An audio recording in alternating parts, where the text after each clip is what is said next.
Bismillahirrahmanirrahim. Assalamualaikum warahmatullahi wabarakatuh. Apa kabar teman-teman semua? Baik, pada hari ini di pertemuan ketiga ya. Baik, di pertemuan kita yang ketiga, kita akan membahas mengenai nilai tengah ya, nilai tengah atau lebih mudah saya akan membahas mengenai konsep penyimpulan data ya, di mana di dalamnya akan dibahas tentang nilai tengah, nilai sebaran, dan nilai proporsi ya. Jadi akan saya bagi dua sesi, nanti di sesi yang keempat baru kita bahas untuk nilai sebaran ya. Jadi hari ini untuk pertemuan yang ketiga saya bahas untuk nilai tengah dulu ya. Baik, kita mulai. Sebelumnya saya ingatkan bahwa data itu ada dua jenis ya. Ada data yang jenisnya kualitatif ya atau data kategorik, dan data numerik atau data kuantitatif. Untuk mudahnya kita akan menyebut data kategorik dan data numerik ya. Teman-teman masih ingat perbedaan kategorik dan numerik? Ya, data kategorik adalah data yang jenisnya itu kata-kata ya, atau data hasil pengklasifikasian atau pengelompokan ya. Misalnya apa? Variabel yang jenis datanya itu kategorik. Misalnya variabel jenis kelamin ya, maka datanya akan berupa kata-kata ya, yaitu laki-laki dan perempuan. Apalagi pekerjaan misalnya ya. Kemudian apalagi pendidikan ya, berupa kategorik juga seperti SD, SMP, SMA, perguruan tinggi atau pendidikan tinggi dan pendidikan rendah dan sebagainya ya. Itu contoh data kategorik ya. Nah, yang kedua adalah data yang numerik ya, yaitu data yang hasil dari perhitungan atau pengukuran. Cirinya berupa angka ya. Jadi perbedaannya itu. Nah, pada saat teman-teman akan membuat penyimpulan data untuk data yang kategorik maupun data numerik, itu jelas berbeda ya. Maksudnya bagaimana berbedanya? Nah, seperti ini maksudnya. Jadi kalau misalnya nih dalam satu kelas misal dari 20 siswa ada misalnya ada 5 orang yang jenis kelaminnya laki-laki. Maka yang 15 orang lainnya adalah berjenis kelamin perempuan gitu ya. Maka apakah boleh kita membuat kesimpulan di kelas tersebut rata-rata siswanya berjenis kelamin perempuan? Boleh nggak seperti itu? Atau contoh yang kedua, ya, kasus yang kedua, misalnya kita melakukan pengukuran tekanan darah, ya, atau pengukuran kadar Hb deh, misalnya kadar Hb pada ibu hamil. Dari 100 ibu hamil yang kita periksa kadar Hb-nya, ternyata rata-rata yang didapat itu adalah 12 gram persen. Ya, setelah kita hitung rata-ratanya adalah 12 gram persen. Apakah bisa kita menyebutkan bahwa sekelompok mayoritas ibu hamil memiliki kadar Hb 12 gram persen? Boleh tidak? Ya, tidak boleh ya. Jadi dalam kasus yang pertama yang kita bahas adalah data kategorik ya, yaitu untuk variabel jenis kelamin. Datanya adalah berupa kategorik, yaitu laki-laki dan perempuan. Nah, jika datanya kategorik, maka yang kita hitung adalah ukurannya ukuran proporsi. Ya, jadi tidak tepat kalau kita mengatakan rata-rata jenis kelamin di kelas tersebut adalah perempuan. Itu salah ya, tidak sesuai. Nah, Bagaimana yang benar? Yang benar adalah karena kita datanya data kategorik, maka ukuran yang kita gunakan adalah ukuran proporsi. Maka hasilnya apa sih dari ukuran proporsi? Ukuran proporsi adalah hitungannya persentase. Ya, persentase. Sehingga penyimpulannya adalah sekian persen siswa kelas tersebut adalah berjenis kelamin perempuan, atau bisa juga kita katakan mayoritas atau sebagian besar siswa di kelas tersebut berjenis kelamin perempuan. Itu baru benar ya, tidak boleh menggunakan rata-rata. Kenapa? Karena dalam kasus ini kita tidak menghitung rata-rata. Ya, jadi ingat teman-teman, kalau kita mengolah suatu data kategorik, maka hasil akhirnya adalah atau ukuran yang akan kita hitung adalah ukuran proporsi. Nah, penyimpulan data yang kita buat juga sesuaikan dengan data yang kita ukur tersebut, yaitu berdasarkan ukuran proporsinya. Gunakan persentase atau gunakan kata mayoritas, minoritas, sebagian besar, sebagian kecil gitu. Tidak boleh kita menggunakan penyimpulan kata untuk data kategori ini menggunakan rata-rata. Itu tidak boleh. Ya, karena kita dalam hal ini tidak menghitung rata-rata. Oke. Paham ya? Nah, kemudian yang kedua adalah data yang jenisnya numerik. Dalam kasus yang kedua tadi, dari 100 ibu hamil didapatkan rata-rata 12 gram persen HB-nya. Kemudian tadi kita membuat penyimpulan sebagian besar ibu hamil memiliki kadar HB 12 gram persen. Nah, itu juga keliru. Karena di situ kita tidak menghitung proporsi, tetapi data yang kita miliki adalah data numerik. Yang kita hitung adalah ukuran tengah. Di antaranya adalah rata-rata, ya. Maka kita baiknya sudah seharusnya kita membuat penyimpulannya juga menggunakan rata-rata. Jadinya seperti ini. Rata-rata kadar HB ibu hamil adalah 12 gram persen, ya, menggunakan rata-rata. Kenapa demikian? Karena tadi yang kita hitung adalah rata-rata ya. Tidak boleh kita menggunakan sebagian besar, sebagian kecil, mayoritas, minoritas ya untuk data yang jenisnya numerik. Karena kita tidak menghitung ukuran proporsinya. Baik, itu awalannya ya. Jadi dalam hal ini kita akan menghitung ukuran proporsi, ukuran tengah ya, ukuran posisi dan ukuran variasi. Nah, untuk ukuran posisi dan variasi nanti kita bahas di sesi keempat ya. Nah, untuk ingat ya, jadi teman-teman untuk data kategorik yang akan kita hitung adalah ukuran proporsinya. Sedangkan untuk data yang jenisnya numerik kita akan menghitung ada 3 ukuran. Yang pertama ukuran tengah, yang kedua ukuran posisi, dan yang ketiga ukuran variasi. Ya, jadi kalau data kategorik enak tuh yang kita ukur cuma satu ukuran saja yaitu ukuran proporsi. Tapi kalau kita datanya numerik, maka yang kita ukur adalah 3 poin tadi, tengah, posisi, atau variasi. Ya, seperti itu. Baik, kita bahas dulu ukuran proporsi. Apa sih ukuran proporsi? Ukuran proporsi merupakan perbandingan antara terjadinya suatu peristiwa dengan semua kemungkinan peristiwa yang bisa terjadi. Ya. Nah, biasanya berbentuk pecahan, ya, di mana pembilangnya merupakan bagian dari penyebutnya. Nah, bentuk ini sering dinyatakan dalam persen, yaitu dengan mengalihkan pecahan tersebut dengan 100% gitu ya. Nilainya antara 0 dan 1, tapi kalau udah kita kalikan dengan 100% maka menjadi satuannya persentase. Oke. Kita akan coba buat hitung ya. Kita buka Word aja.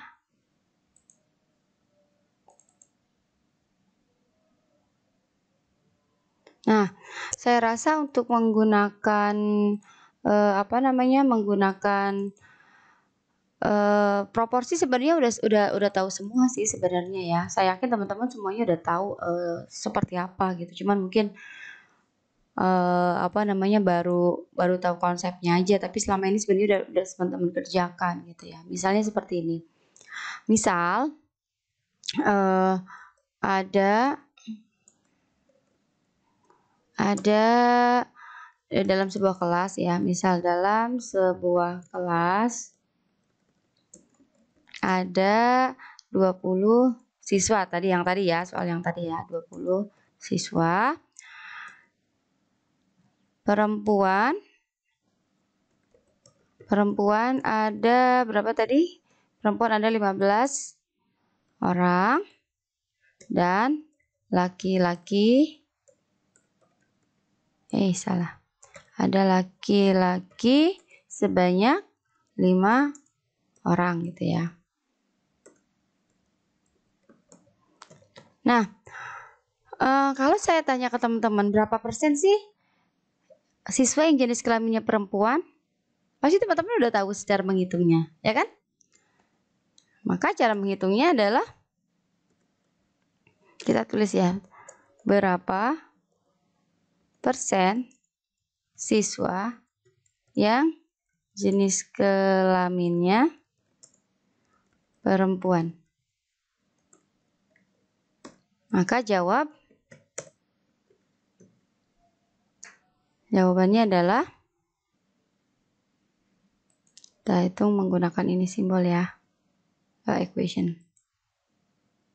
Oke.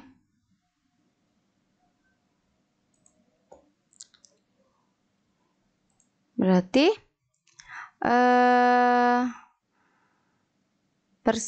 berapa tadi? 15 ya? 15. Berarti kita gunakan yang fungsi ini ya. 15 dibagi berapa? Dibagi 5 plus 15. Atau kita juga bisa menyebutkan 15 per 20. Ya kan? Sama dengan berapa tuh?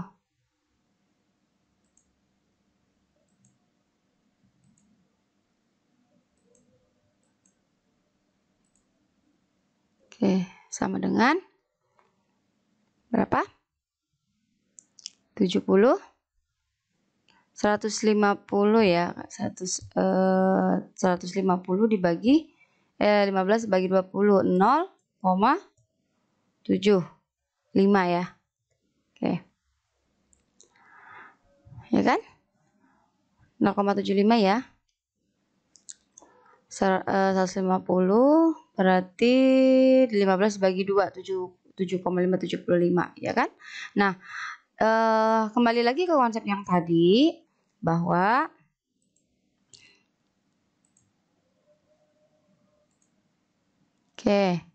disebutkan tadi bahwa nilai ukuran proporsi adalah proporsi merupakan perbandingan antara terjadinya suatu peristiwa. Nah, di sini peristiwanya apa sih? Peristiwa yang ingin kita ketahui adalah jumlah siswa perempuan di suatu kelas gitu kan.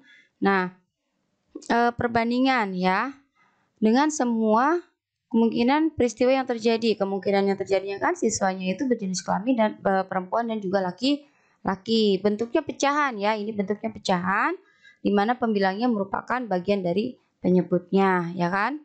Ini sama-sama 15 ya.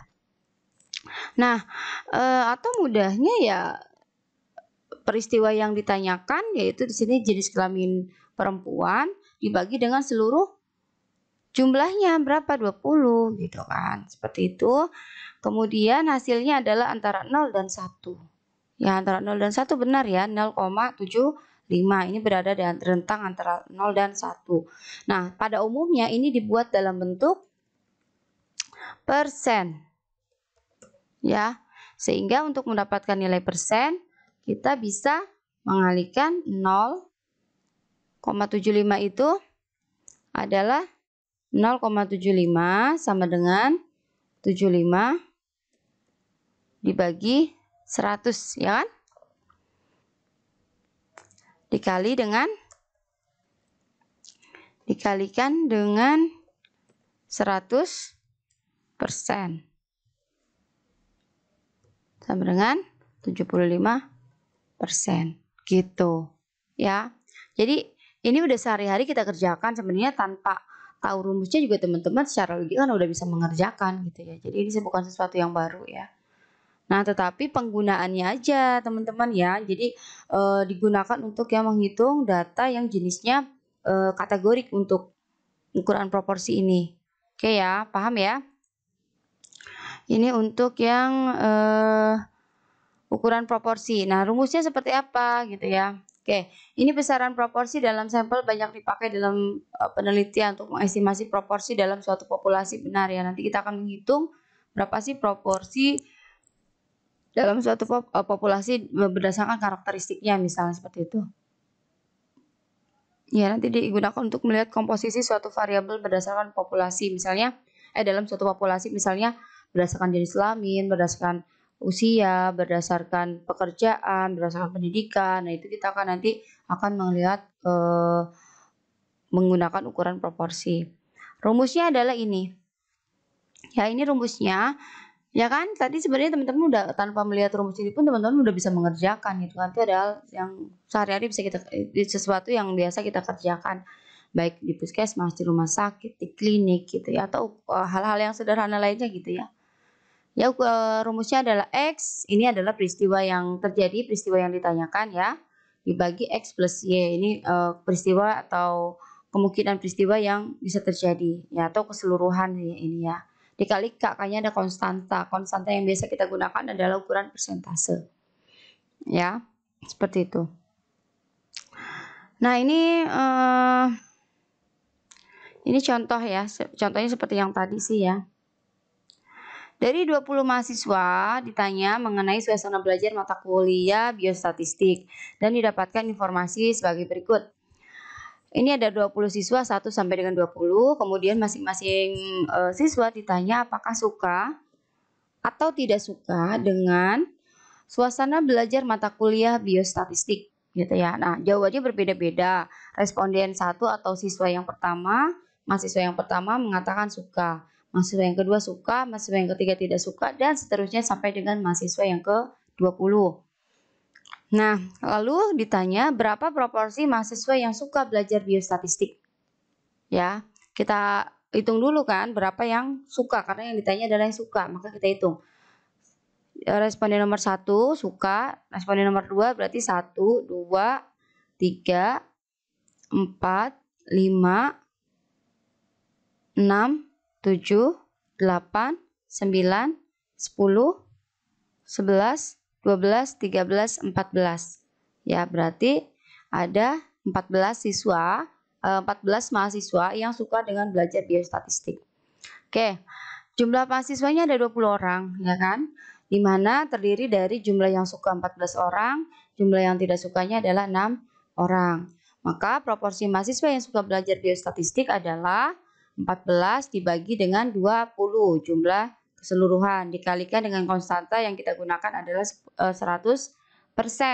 Maka hasilnya 70% gitu ya. Kesimpulannya adalah sebagian besar mahasiswa menyukai suasana belajar biostatistik, yaitu sebanyak 20%. Ya. Nah, ini yang saya maksud dengan penyimpulan data. Ya, setelah kita melakukan pengolahan data, maka kita membuat penyimpulan atau interpretasi dari data tersebut. Ya, kita tidak boleh mengatakan rata-rata mahasiswa menyukai belajar biostatistik. Tidak boleh ya. Tapi kita harus menggunakan sebagian besar ya, atau menggunakan mayoritas. Ya, misal mayoritas mahasiswa menyukai suasana belajar biostatistik gitu, yaitu sebanyak 70%. Oh, ini 70 ya, sorry ya, ini 70%. Kenapa jadi 20 ya? Ini 70%, salah ketik ya. Oke ya, jadi seperti itu teman-teman cara menghitung ukuran proporsi ya. Jadi nanti pada saat teman-teman menyusun penelitian, kemudian teman-teman menggunakan datanya adalah data kategorik, misalnya faktor-faktor yang berhubungan dengan stres kerja. Nah, stres kerja itu kan kategori kan, variabel stres kerja itu datanya akan berupa data kategorik, misalnya stres dan tidak stres, atau dibuat lebih rinci stres, tidak stres, stres sedang, stres ringan, stres berat, misalnya seperti itu kan dalam bentuk kategorik tuh. Nah, maka data yang sudah terkumpul teman-teman olah untuk dihitung berapa proporsinya untuk masing-masing kelompok tersebut. Bukan menghitung rata-rata ya, tetapi kita hitung ukuran proporsinya atau berapa persentase dari data tersebut. Lalu baru dibuat kesimpulan atau interpretasi datanya gitu. Bagaimana cara membuat interpretasi datanya? Ya tadi, contohnya kita menggunakan kata sebagian besar, sebagian kecil, mayoritas, minoritas, lebih dari separuh, separuh, misalnya gitu ya. Tidak boleh menggunakan kata rata. Baik ya, itu adalah untuk ukuran proporsi teman-teman. Mudah-mudahan teman-teman paham ya. Kita lanjut ya. Nah, ini rumusnya tadi ya. Oke, kita lanjut ke ukuran tengah gitu ya. Apa sih ukuran tengah? Ini ukuran tengah tadi untuk data yang jenisnya numerik ya. Jadi untuk untuk data kategorik cukup sampai di ukuran proporsi saja. Nah, ini tadi. Nah, untuk data yang kategorik kita hanya mengukur ukuran proporsi saja. Sudah. Tetapi untuk data numerik ada 3 ukuran yang mau kita hitung. Yaitu ukuran tengah, ukuran posisi, dan ukuran variasi. Nah, kita akan bahas ukuran tengah terlebih dahulu. Baik. Nah, ukuran tengah merupakan ukuran yang dapat mewakili data secara keseluruhan. Artinya, jika keseluruhan nilai yang ada dalam data tersebut diurutkan besarnya dan selanjutnya dimasukkan nilai rata-rata ke dalamnya, maka nilai rata-rata tersebut memiliki kecenderungan terletak di urutan yang paling tengah ya. Nah, 3 ukuran tendensi sentral atau ukuran tengah yang biasa digunakan adalah ada 3, rata-rata, median, dan modus ya. Rata-rata, median, dan modus. Itu yang akan kita ukur di ukuran tengah. Jadi seperti ini.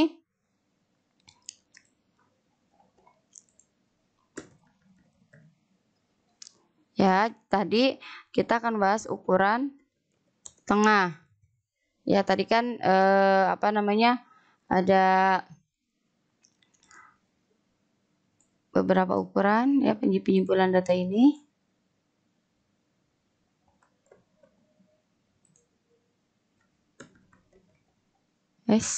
Kenapa ini yang tercopy salah? Oke, kita akan ukuran bagian dalamnya.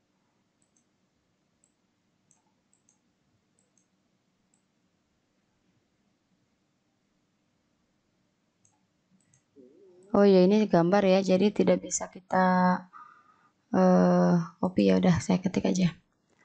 Tadi ukur penyimpulan data ya, penyimpulan data ya, ini ada 2 ya, untuk data numerik dan juga untuk data kategorik.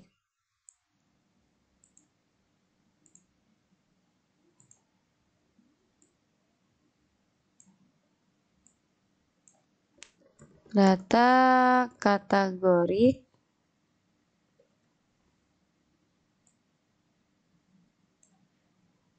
saya perbesar ya biar kelihatan. Oke, ini untuk data kategorik dan juga untuk data numerik. Nah, untuk data kategorik tadi ukuran yang kita hitung adalah ukuran proporsi ya. Oke, ukuran proporsi.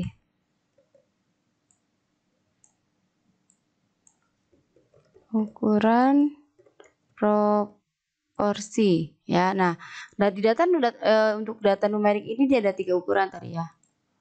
Ada 3 ukuran. Yang pertama adalah ukuran tengah. Nah, di ukuran tengah ini ada 3 ada 3 ukuran ya. Ada 3 ukuran.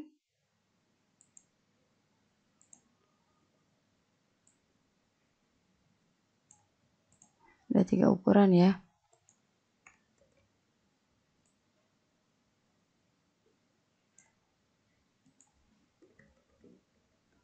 Apa saja?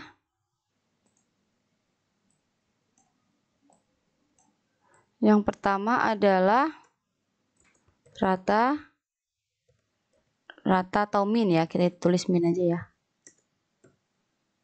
Min. Yang kedua adalah median dan yang ketiga adalah modus. Gitu ya. Kemudian kalau untuk ukuran letak Ya, ini ukuran letak. Oke, untuk ukuran letak. Ukuran letak juga ada, kita akan menghitung nilai. Nah, di sini ukuran letak. Oke, nilai letak terdiri dari sebenarnya ada median, tapi median itu masuk ke sudah kita bahas di ukuran tengah. Jadi kita langsung aja ke kuartil. Kemudian ada namanya persentil dan desil dulu ya. Ada yang namanya desil. Lalu persentil. Oke, itu untuk ukuran letak. Kemudian satu lagi ya tadi ya, yaitu ukuran variasi. Oke, kita buat sini. Ukuran variasi.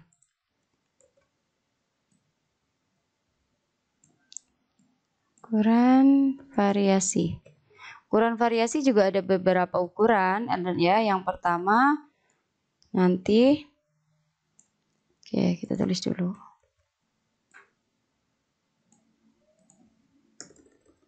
Oke, untuk ukuran variasi kita mengenal simpangan baku ya. Simpangan baku atau standar deviasi ya. Kemudian apalagi varian. Kemudian kita melihat rank ya. Apalagi ya?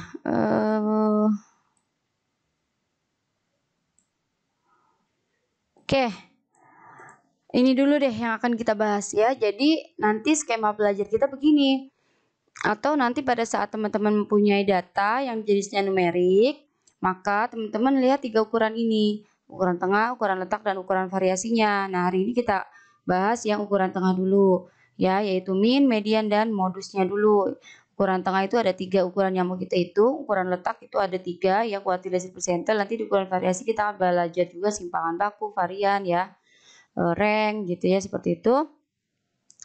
Kemudian banyak ya untuk data numerik ya. Nah, ini mungkin menjadi salah satu alasan kenapa banyak mahasiswa yang melakukan penelitian menggunakan data kategorik gitu ya. Jarang banget penelitian mahasiswa atau juga dosen gitu kan yang melakukan penelitian menggunakan data numerik. Ya mungkin mahasiswa lebih salah satu alasannya adalah karena dari segi ukuran akan lebih mudah gitu ya. Ya, hanya ukuran proporsinya saja kan, sedangkan data numerik ukurannya banyak kalau dihitung gitu. Padahal pada prakteknya sih sebenarnya juga mau pakai data kategorik, mau pakai data numerik tidak ada masalah, semuanya juga cepat. Kenapa? Karena kita tidak menghitung manual nanti. Tetapi yang akan kita gunakan adalah menggunakan program komputer seperti SPSS. Itu mau kita pakai data kategorik, mau kita pakai data numerik ya, sama-sama cepat gitu dalam hitungan nggak sampai bermenit-menit gitu ya. Itu udah langsung dapat hasilnya gitu. Mau data kategorik maupun data numerik sama aja.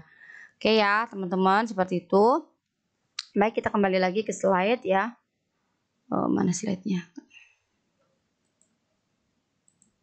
Oke, seperti itu ya. Baik, kita ke ukuran tengah tadi.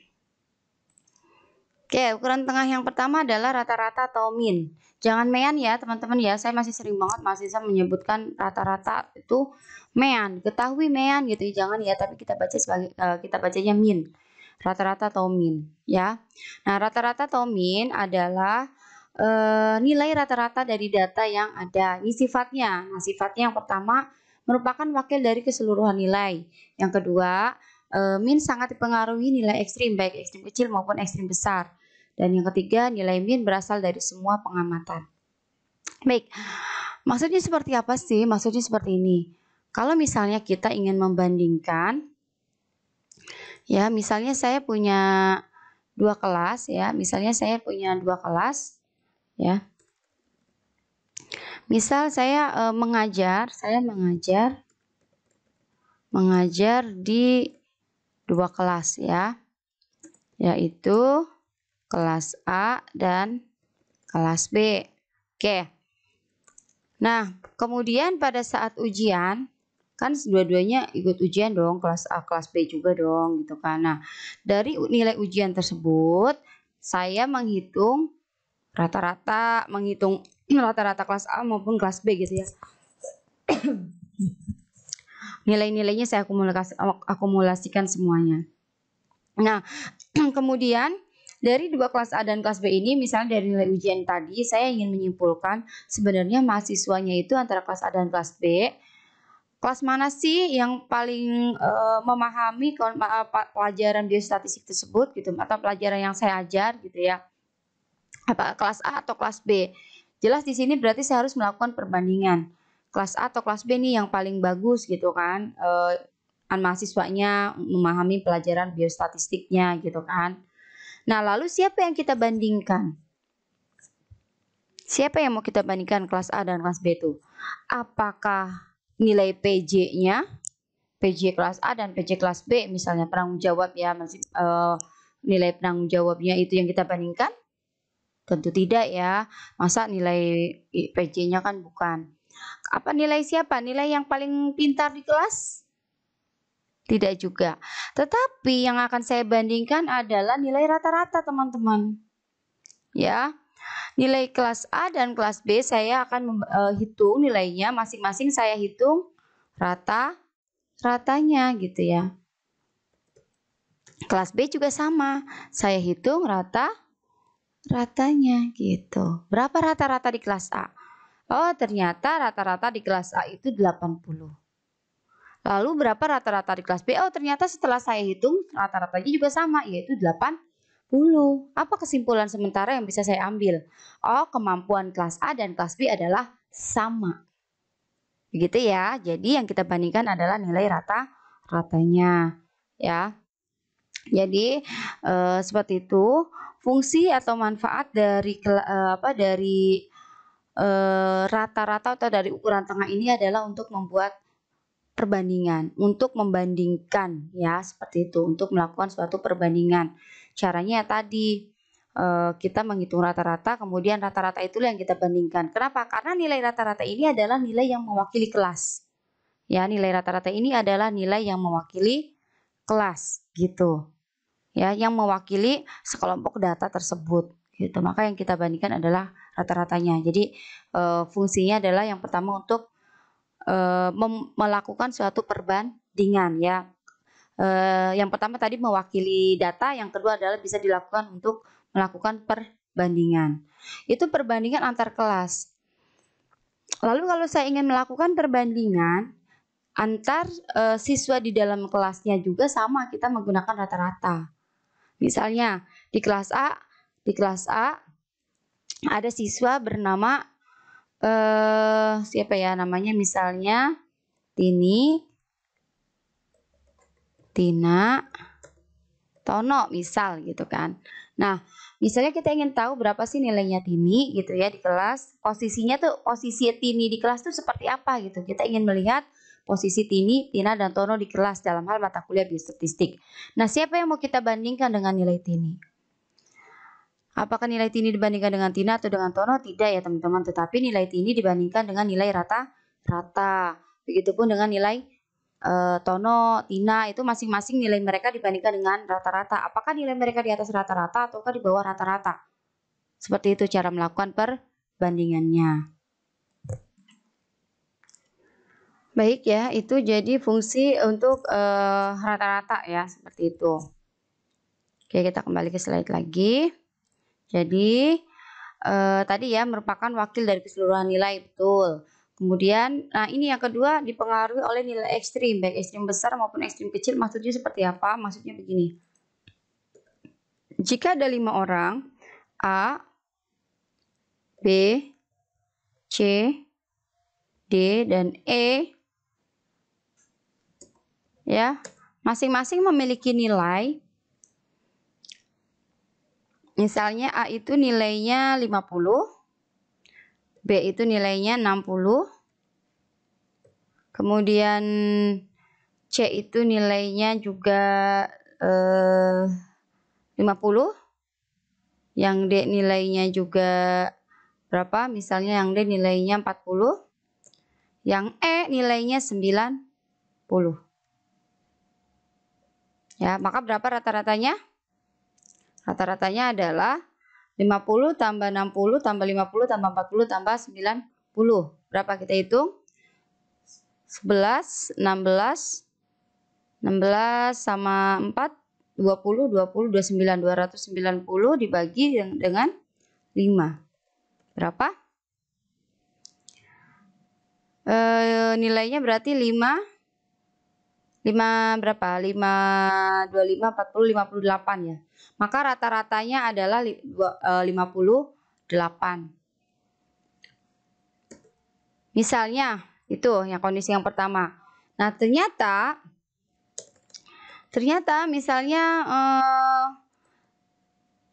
si B ini salah tulis dosennya. Ya, ternyata harusnya itu 50, 60, kemudian 40, dan E ini ternyata nilainya tuh 40 bukan 90 gitu ya. Berapa rata-ratanya? Rata-rata kelasnya. Oh, sorry, kurang 1 ya. 50, 40, 40 gitu ya.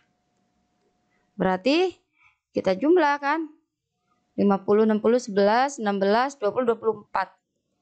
240 dibagi 5. Berapa? 20 bagi 5, 4. 48. Ya, jadi dalam hal ini rata-rata pada kondisi yang pertama adalah 58 dan pada kondisi kedua rata-ratanya adalah 48. Berbeda ya.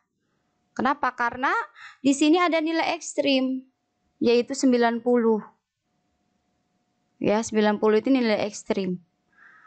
Sehingga akan sangat berpengaruh menghitung rata-rata. Ya. Nah, di sini pada kondisi kedua ternyata harusnya 40 gitu kan, cuma 48. Tapi karena ada tadi salah misalnya jadi 90 jadi 58. Artinya di sini nilai rata-rata tadi, nilai rata-rata yang ini, nilai rata-rata ya akan dipengaruhi oleh nilai ekstrim baik ekstrim besar maupun ekstrim kecil. Perhatikan nilai di sini. Nilainya 50, 60, 50, 40 tiba-tiba ada yang 90. Ini adalah nilai ekstrim, ekstrim besar. Gitu ya. Jadi seperti itu. Ekstrim kecil. Ekstrim kecil contohnya. Contohnya kita menghitung berat badan. Berat badan anak ya, berat badan atau berat badan anak misalnya anak balita gitu ya. Misalnya berat badan anak gitu. Berat badan anak beratnya itu ada yang 20 kilo ya. Kemudian ada juga yang beratnya itu 25 misal. Kemudian ada lagi beratnya 25, kemudian beratnya ada lagi yang 30 kilo misalnya. Dan ada satu anak ternyata beratnya cuma 10 kilo. Rata-ratanya akan di atas 20 atau tidak? Pasti tidak. Rata-ratanya di bawah 20. Kenapa? Karena ada nilai ekstrim kecil di sini. Seperti itu. Ya. Nah, seperti ini. Yang kasus tadi nilai. Ini kan nilainya kebanyakan kan 50, 60 harusnya rata-ratanya juga tidak lebih dari 60, tidak lebih dari 50 gitu kan. Tapi kan ada satu angka yang nilainya 90 maka nilai rata-ratanya menjadi besar. 58 padahal kebanyakan nilainya di bawah 5 nilainya adalah 50 ke bawah gitu. Ya, kalau kondisi yang ini kan nah rata-rata di bawah 50 gitu. Nah, ini juga sebaliknya nih. Kalau kita ngerata-rata 4 orang saja, maka ini pasti di atas 20 rata-ratanya. Tapi kalau begitu ditambahkan dengan nilai ekstrim yang kecil, maka rata-ratanya menjadi di bawah 20 gitu. Mewakili enggak? Tidak. Ya. Mewakili tetap tetapi tidak merepresentasikan jadinya gitu. Maka kita akan membuat kesimpulan oh rata-rata anak di sini berat badannya kurang misalnya tidak sampai 20 kilo gitu. Padahal yang kurang cuma 1 orang. Seperti itu. Paham ya maksudnya? Oke, jadi itu sifat dari rata-rata ya. Ya, jadi rata-rata tadi ya, wakil dari keseluruhan nilai, kemudian dipengaruhi oleh nilai ekstrim ya, baik ekstrim besar maupun ekstrim kecil, dan yang kedua, nilai min ini berasal dari semua pengamatan, betul. Karena dihitung dari nilai seluruh anggota populasi. Nah, untuk menghitung rata-rata ini ada data tunggal dan data berkelompok ya. Untuk rata-rata hitung data tunggal ini saya rasa semuanya teman-teman udah bisa semua ya. Kan tadi tinggal menghitung berapa jumlah nilai keseluruhan dibagi dengan jumlah nilai datanya ya, kayak tadi misalnya kan. Oke, ini untuk data tunggal ya. Untuk data berkelompok berbeda ya rumusnya ya, hitungannya berbeda, nanti kita akan bahas. Oke, contohnya ini adalah nilai dari nilai ujian mahasiswa dalam suatu kelas adalah 70, 75, 60, 65, 80. Maka berapa sih rata-rata hitungnya? Ya udah, kita tinggal nilai minnya adalah ini min ya. X bar ini kita min, simbol untuk min atau rata-rata. Nilai X1, X2, X3 dan seterusnya. Ya kan, X1-nya berapa? 70, X2 75, X3, X4, X5 gitu kan. Kemudian dibagi dengan jumlah banyaknya jumlah data. Banyaknya jumlah data berapa? 1, 2, 3, 4, 5. Ada 5 dibagi 5 sama dengan 70. Ya, ini gampang banget kan gitu. Maka statistik itu tidak selalu hal-hal yang sulit. Ya, karena rata-rata adalah bagian dari statistik dan hitungnya gampang banget gitu ya, seperti itu. Itu untuk data tunggal ya. Ini data tunggal untuk teman-teman ya. Nah, lalu bagaimana untuk data yang berkelompok? Nah, untuk data yang berkelompok itu teman-teman harus mencari nilai tengah dulu ya. Jadi tidak seperti tadi, kalau tadi kan langsung tuh dijumlah-jumlah aja. Nah, kalau nilai tengah itu tidak ya. Kalau nilai tengah kalau untuk data berkelompok itu tidak dihitung berdasarkan nilainya langsung gitu ya, tetapi harus kita hitung nilai tengah dulu. Misal ya, misal dari 100 dari 100 mahasiswa ya, dari 100 mahasiswa kita hitung berat badannya.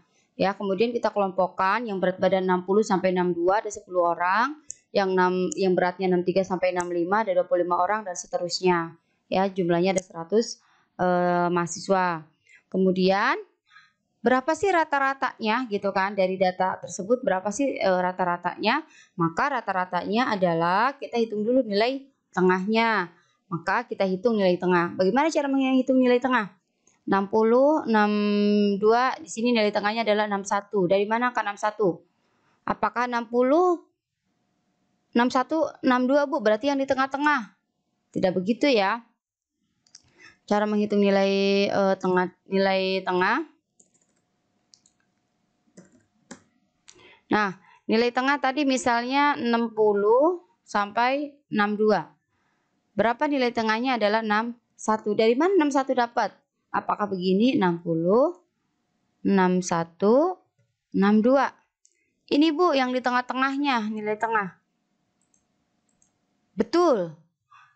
Ya, ini seperti itu juga bisa. Tapi teman-teman, ini kan cuma 3 angka, ya kan? Makanya gampang di tengah-tengah. Tapi kalau misalnya ranknya itu panjang, misalnya 60 sampai dengan berapa? Sampai dengan 69 misal.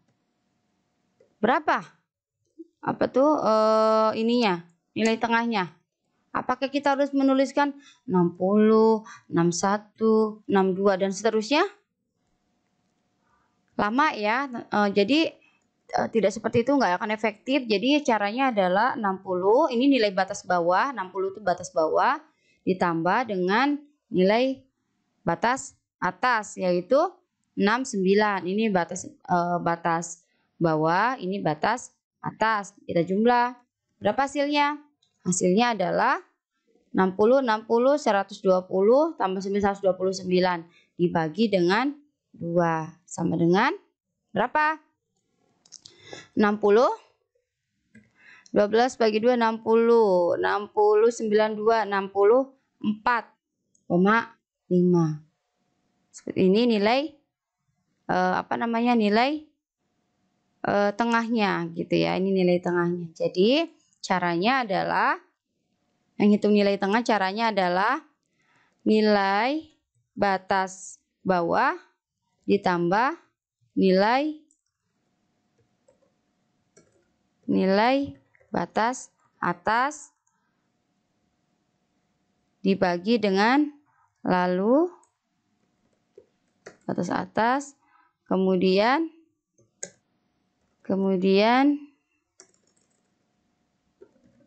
dibagi 2.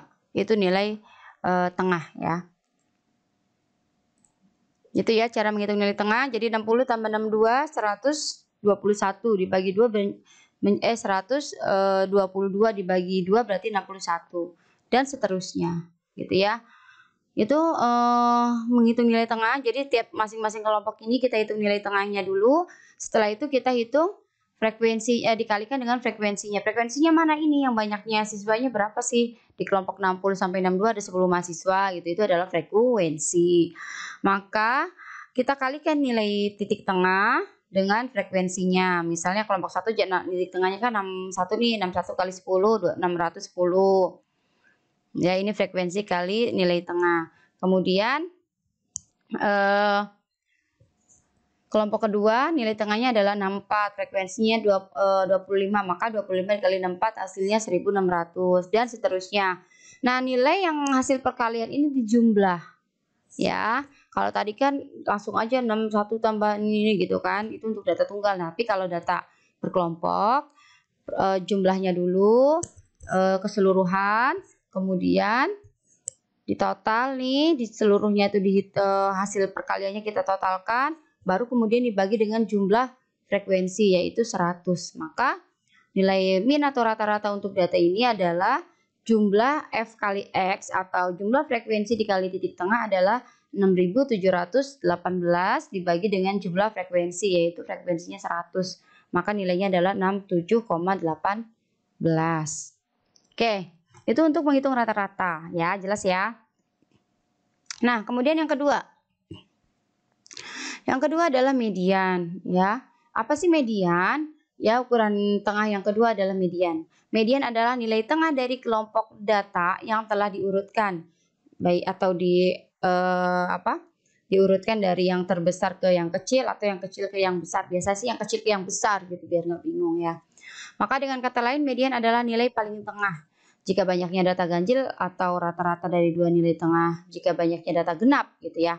Jadi nilai tengah. Nah, ini biasanya disingkat menjadi MED atau MD ya. Jadi masing-masing kadang kalau kita buka beberapa literatur ada yang simbolnya MD, ada yang simbolnya itu MED. Ya, teman-teman baca aja nanti sesuaikan aja ya. Pakainya itu simbolnya apa? MD atau MED gitu ya. Seperti itu.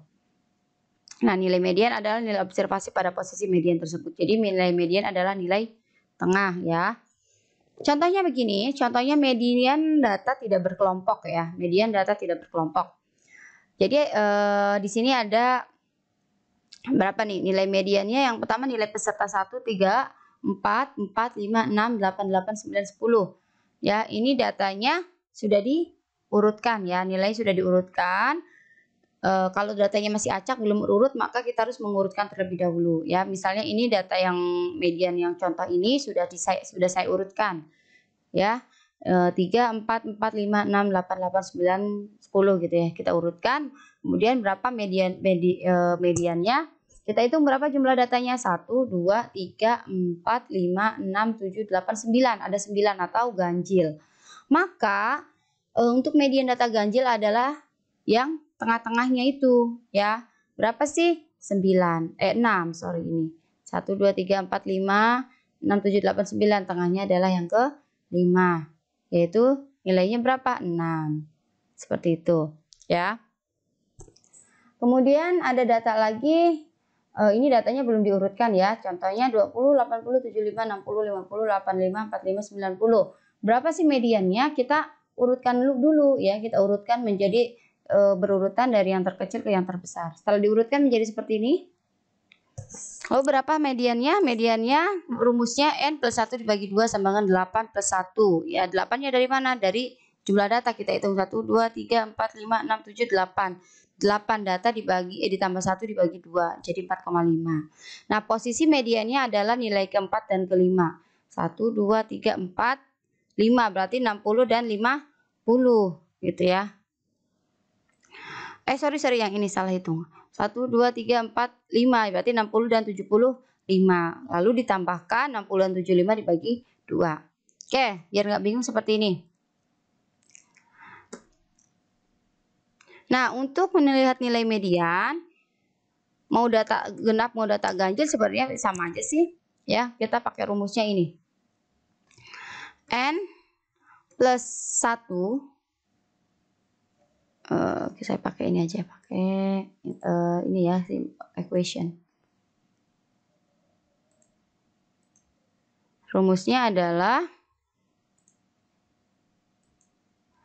sini N plus plus 1 dibagi 2.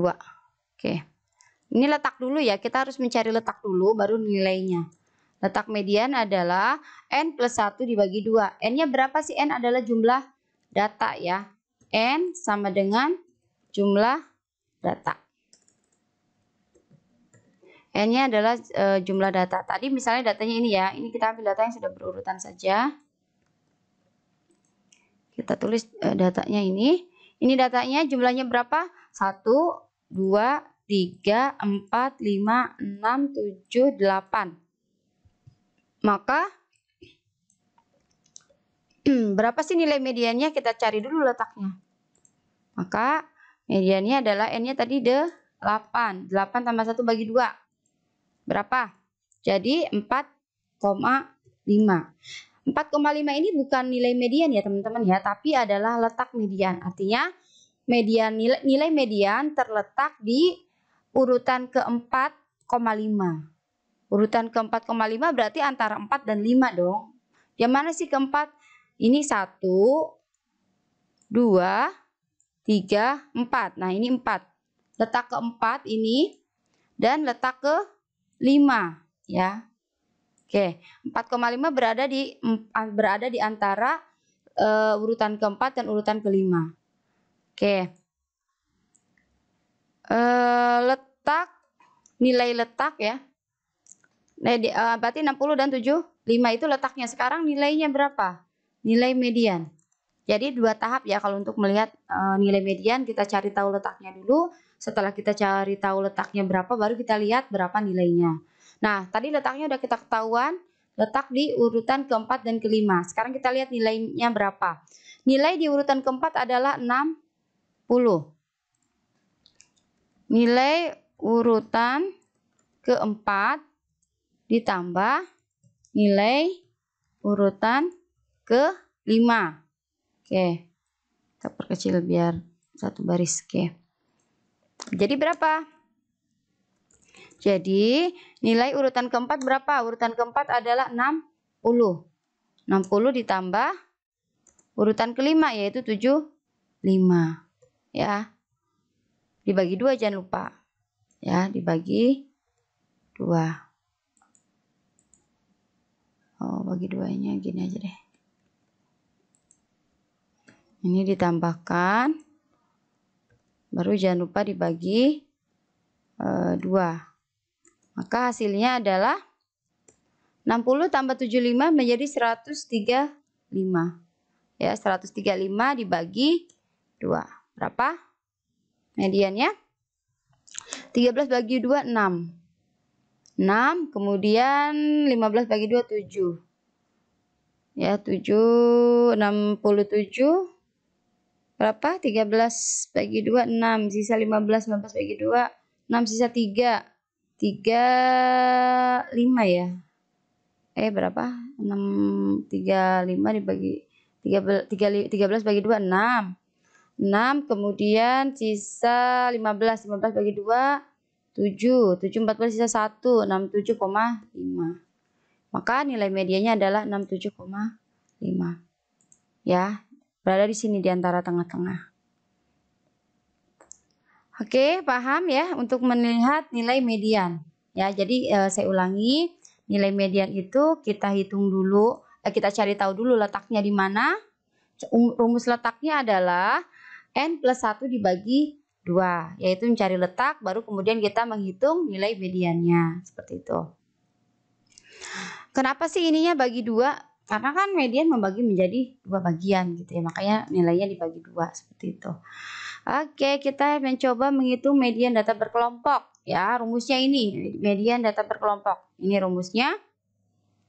Median sama dengan L1 adalah tepi bawah interval kelas, ya, tempat median berada.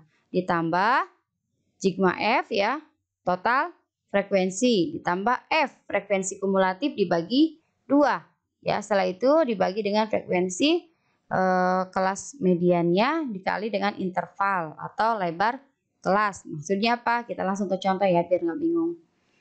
Oke, contohnya ini. Ini contohnya.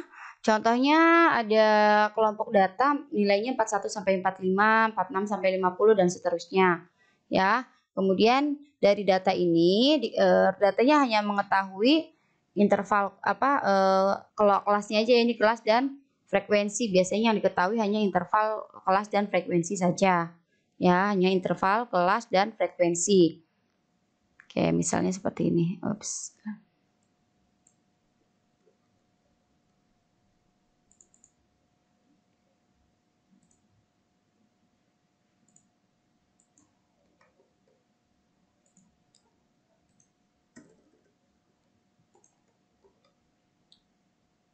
Kecilin ya.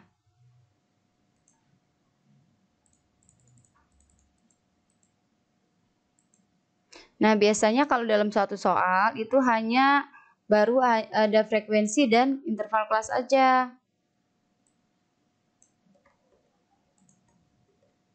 Ini misal ini biasanya nggak ada.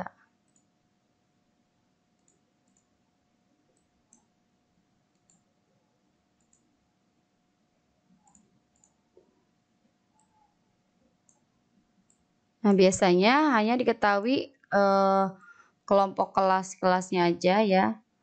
Ketahui kelasnya aja dan frekuensinya. Biasanya kalau dikasih soal teman-teman seperti ini.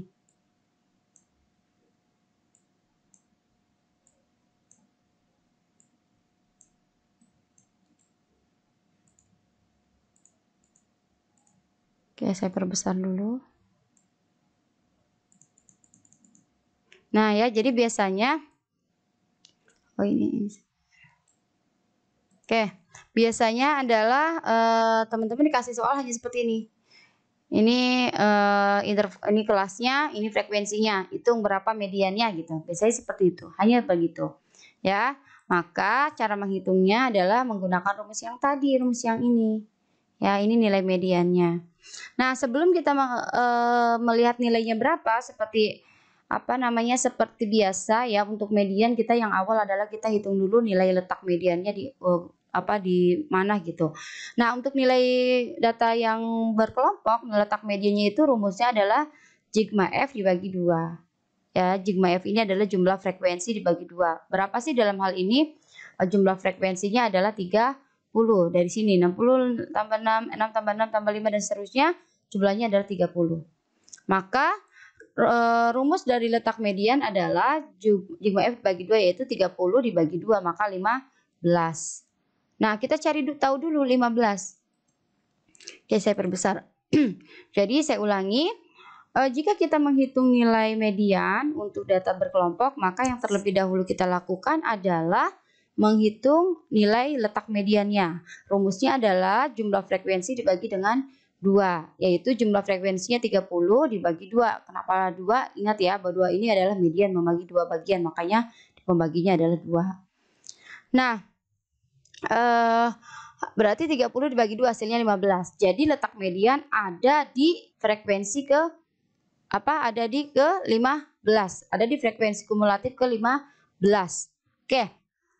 Di mana sih? Maka yang selanjutnya adalah kita membuat frekuensi kumulatif ya, untuk menentukan letak median. Frekuensi kumulatifnya di sini. Ya, frekuensi kumulatif adalah jumlah frekuensi ditambahkan dengan jumlah frekuensi kelas sebelumnya. Misal, di sini frekuensinya 6. Kelas 41 sampai 45 frekuensinya adalah 6. 6 ditambah dengan jumlah kelas sebelumnya. Ada nggak kelas sebelumnya? Nggak ada kan? Berarti tambah 0. Berarti 6 tambah 0 adalah 6.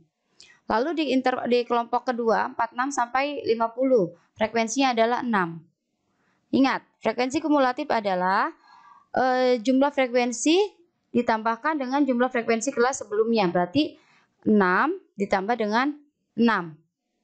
Ya, berarti 12. Untuk yang selanjutnya di kelas ketiga yaitu 51 sampai 55 jumlah frekuensinya adalah 5. Ya, jumlah frekuensi kumulatif adalah jumlah frekuensi ditambahkan dengan frekuensi kumulatif kelas sebelumnya. Berarti 5 ditambah dengan 12 yaitu 17 atau 5 tambah 6 tambah 6. Ya, 17 dan seterusnya. Ya, jumlahnya akan sama 30 ya. Gitu. Kalau jumlahnya ternyata tidak sama berarti ada salah perhitungan di situ.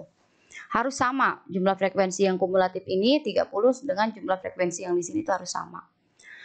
Nah, baik teman-teman. Sekarang kita sudah menghitung jumlah frekuensi kumulatifnya ada 6, 12, 17, 22, 28 dan 30. Lalu letak nggak ada yang 15 nih. Kan letak medianya tadi adalah 15. Yang 15 nggak ada. Ya kita berarti harus lihat 15 itu ada di mana. Berarti yang angka 15 ini berada di antara kelas kedua dan kelas ketiga. Ya kan? Kelas kedua 12. Kelas ketiga 17. Kalau kita pilih kelas 2, ini 12. Nyampe nggak ke 15? Enggak. Berarti kita harus ambil di kelas 17. Frekuensi kumulatifnya itu ada berada di kelas ketiga. Frekuensi kumulatifnya adalah 17. 17 berarti sudah ada di dalam 15 sudah berada di sini nih. Berada di 17. Paham ya? Jadi letak mediannya ada di kelas ketiga. Kenapa? Karena di sini ya 17 nih. Kita kan 15 nih. Ya, berarti masuk ke sini. Kalau kenapa nggak di yang kelas keempat yaitu 22? Terlalu jauh ya, karena yang paling dekat adalah berada di 17 di sini. Kenapa nggak 12? Karena 12 belum sampai ke angka 15 gitu. Jadi bisa kita simpulkan letak mediannya adalah di kelas ketiga, yaitu kelas 51 dan 51 sampai 55. Oke, setelah kita tahu letak mediannya baru kita akan menghitung menggunakan rumus yang ini. Nah, untuk bisa mencari tahu nilai L1 atau tepi bawah, interval dan yang lainnya, maka kita masing-masing kita hitung dulu batas kelasnya. Batas kelas bawah dan batas kelas atas. Batas kelas bawah, ya ini nilai batas bawah itu nilai yang paling kecil ini dikurangi 0,5. Maka 41 dikurangi 0,5 adalah 40,5. Tapi yang nilai atas ini ditambah nilai bawah dan nilai atas ini ditambah 0,5. Maka nilai atasnya adalah nilai batas kelasnya 45 ditambah 0,5 jadi 45,5. Itu batas kelas. Saya ulangi, untuk mendapatkan nilai batas kelas, maka nilai bawah nih dikurangi dengan 0,5. 41 dikurangi 0,5 40,5. 46 dikurangi 0,5 45,5 dan seterusnya. Lalu untuk menentukan batas kelas atasnya berarti nilai atas ditambah 0,5 ya. 45 tambah 0,5, 50 tambah 0,5 dan seterusnya. Oke, paham ya sampai sini ya. Jadi untuk menentukan batas kelas yang nilai bawah dikurangi 0,5, yang nilai atas ditambah 0,5 juga gitu. Itu batas kelas. Oke, lalu interval kelas atau lebar kelas yang belum kita hitung ya. Di sini lebarnya adalah jumlah frekuensi keseluruhan dibagi dengan jumlah frekuensinya ya, seperti itu. Baik, kita lanjut ya. Udah dihitung? Oh, belum dihitung ya. Oke, kita hitung menggunakan rumus yang ini.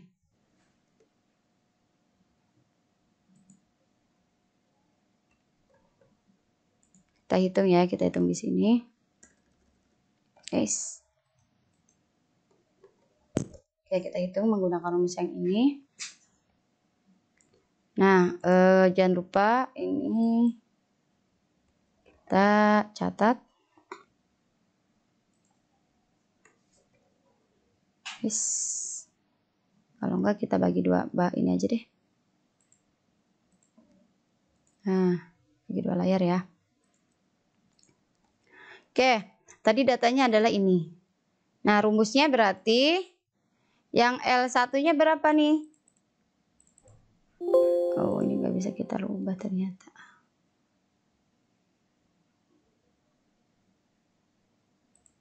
Oke. Baik, rumusnya aja kita lihat tadi. Kita di bawahnya aja deh. Bawahnya sini ya. Kita perkecil dulu. Oke. Median. Tadi letaknya udah ya, pertama kan tadi cari letaknya udah ya tadi di frekuensi ke-15.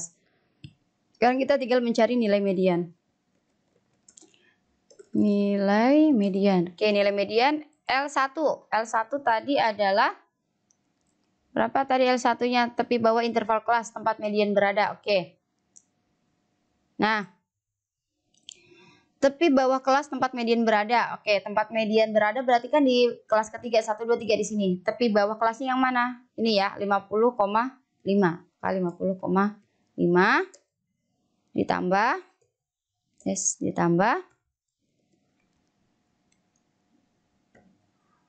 ditambah jumlah F berarti frekuensi ya. 30 frekuensinya dikurangi F-nya tadi apa di sini? F-nya adalah frekuensi kumulatif. Oke. Frekuensi kumulatifnya berapa? Frekuensi kumulatifnya adalah 17. Ya, kemudian ini dibagi 2. Tadi ini kita pakai tanda ini kurung kurawal ya. Oke, ini tanda ini aja. Kemudian dibagi lagi dengan frekuensi kelas median. Frekuensi kelas mediannya berapa? 5 ya. Kita tambah 5. Baru kemudian kita kalikan dengan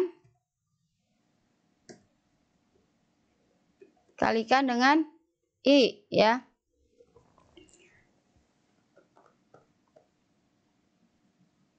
I-nya adalah 0,56.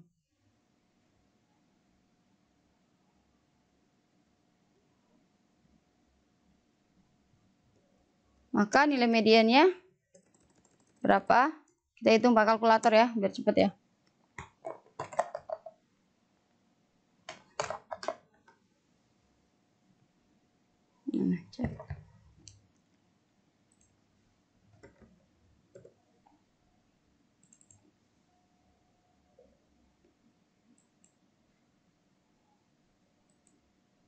Oke.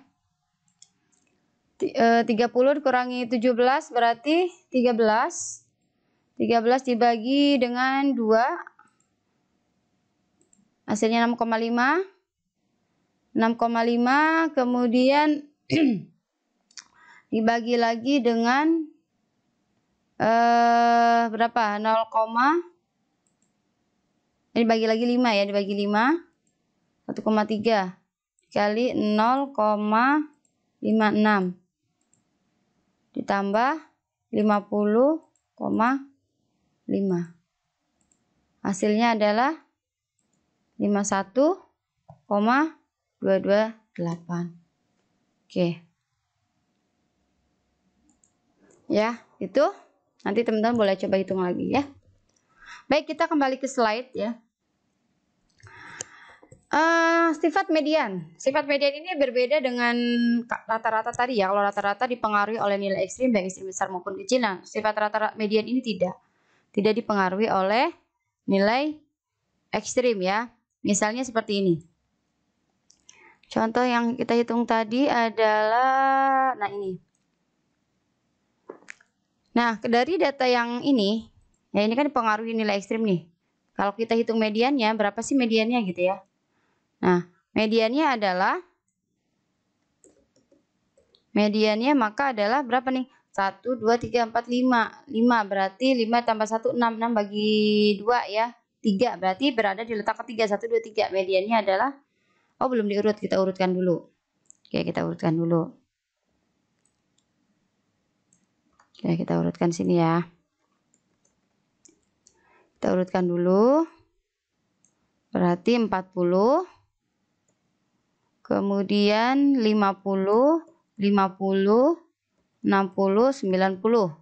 Nah, mediannya berapa? Mediannya adalah 50 ya. N-nya ada 5, 5 tambah 1, 6 bagi 2 berarti 3. Letaknya ketiga, 1, 2, 3. Nilainya berapa di letak ketiga? 50. Oke. Kalau misalnya tadi yang kedua juga ini ya.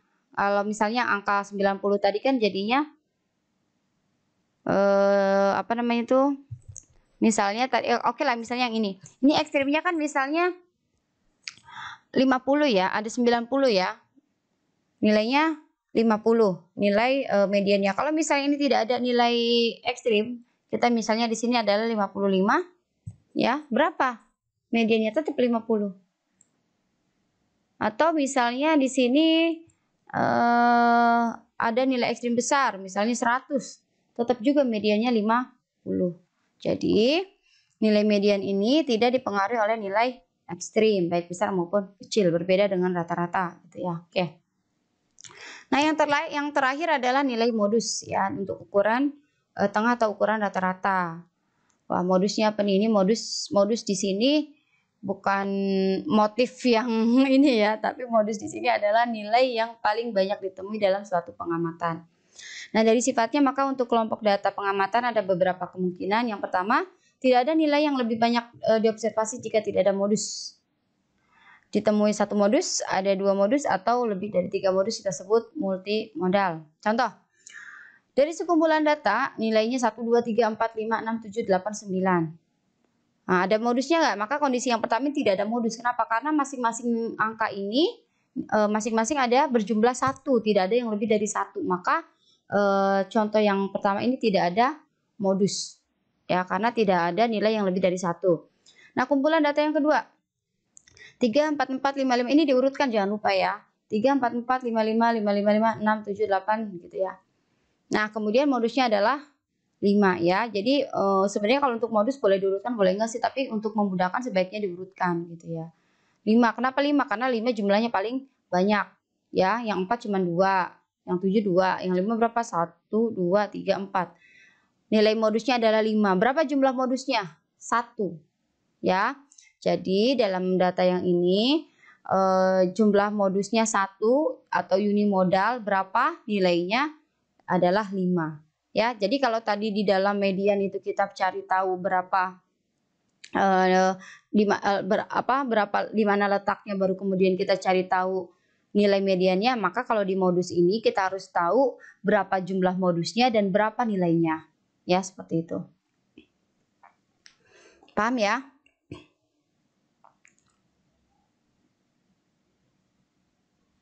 Kalau misalnya di sini angka 7-nya itu ada 4 misalnya. Berarti kalau kondisi seperti ini berapa modusnya? Modusnya ada 2. Ya, ada 2 modusnya. Yaitu 5 dan 7. Gitu ya. Itu contohnya seperti itu. Oke, kita lanjut. Hubungan min, median, dan modus. Nah, pada distribusi asimetris, ketiga nilai ini sama besar.